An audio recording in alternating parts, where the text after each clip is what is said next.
అందరికీ హాయ్ అండి. Welcome to Sakhi sweet home. ఈరోజు వీడియో కట్టె పొంగలి.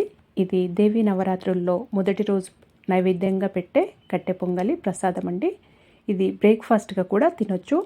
ఈ విధంగా చెయ్యండి, చాలా అంటే చాలా రుచిగా ఉంటుంది, తొందరగా అయిపోతుంది. ఈ విధంగా చేశారంటే ఇంట్లో అందరికీ నచ్చుతుంది. ముందుగా పొయ్యి పైన ఒక కుక్కర్ పెట్టుకొని 1 కప్పు బియ్యము, 1 కప్పు పెసరపప్పు వేసుకొని ఒక 5 నిమిషాల పాటు లో ఫ్లేమ్లో కలుపుకుంటూ వేయించుకోవాలి. ఇలా వేయించుకొని చేసుకోవటం వల్ల కట్టె పొంగల్ చాలా రుచిగా ఉంటుంది.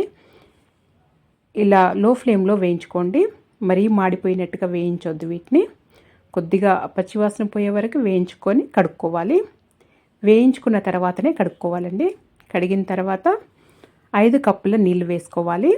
1 కప్పు బియ్యము, 1 కప్పు పెసరపప్పుకి 5 కప్పుల నీళ్ళు అయితే కరెక్ట్గా సరిపోతాయి. పెద్ద కుక్కర్ తీసుకోండి, పెద్ద కుక్కర్లో వేసుకుంటే మంచిది. ఇప్పుడు 1/2 టీ స్పూను పసుపు వేసుకోవాలి, 1 టీ స్పూను జీలకర్ర వేసుకోవాలి, 1 టీ స్పూను మిరియాలు వేసుకోవాలి.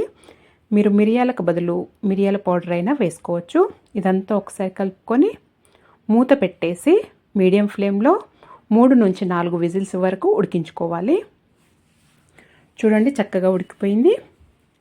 మీరు ఇలాగే అయినా చేయొచ్చండి, కానీ నేనైతే కొద్దిగా ఇది మెదుపుతానండి. ఇలాగైతే మంచిగా ఉడికి పొడి పొడిగా కూడా ఉంటుంది.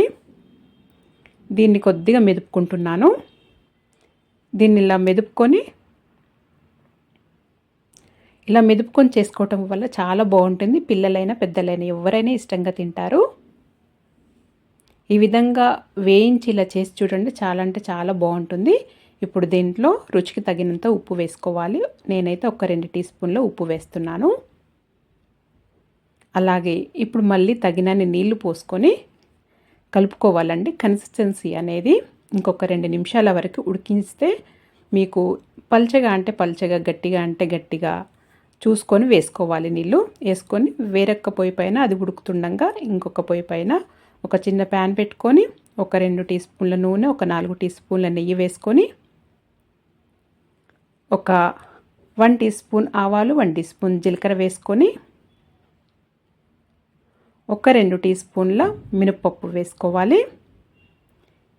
ఈ పప్పులు మీ ఇష్టం అండి. అలాగే ఒక 2 టీ స్పూన్ల శనగపప్పు వేసుకోవాలి. దీంట్లో నేను ఇవి కొద్దిగా వేగిన తర్వాత ఇవి మీడియం ఫ్లేమ్లో పెట్టి వేయించుకోండి, చాలా బాగుంటాయి. హై ఫ్లేమ్లో పెడితే మాడిపోయినట్టుగా అవుతాయి. ఇది ఇంగువ అండి, నా దగ్గర ముద్ద ఇంగువ ఉంది, అందుకే ఇలా దంచి వేస్తున్నాను. ఒక 3 ఎండుమిర్చి వేసుకోవాలి. అలాగే ఒక 2 పచ్చిమిర్చి ఇలా చిన్న కట్ చేసి వేసుకోవాలి. అలాగే కరివేపాకు కూడా ఫ్రెష్ది వేసుకోండి, చాలా బాగుంటుంది. కొద్దిగా ఎక్కువ వేసుకుంటేనే బాగుంటుంది. ఒక గుప్పెడన్ని కాజు వేసుకోవాలి.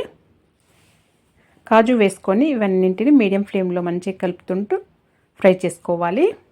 మాడిపోనివ్వద్దండి ఇవి, అలాగైతే టేస్ట్ చాలా బాగుంటుంది. చూడండి, ఇలా ఫ్రై అవుతే చాలు.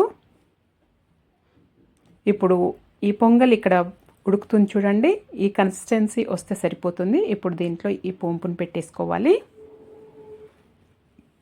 ఇది పెట్టేసుకొని కలుపుకొని నైవేద్యంగా పెట్టేసుకోవటమే. వేడివేడిగా అయినా చల్లగా అయినా కానీ చాలా రుచిగా ఉంటుంది. ఈ విధంగా ఒకసారి ట్రై చేయండి. చేయటం కూడా చాలా ఈజీ కదండి.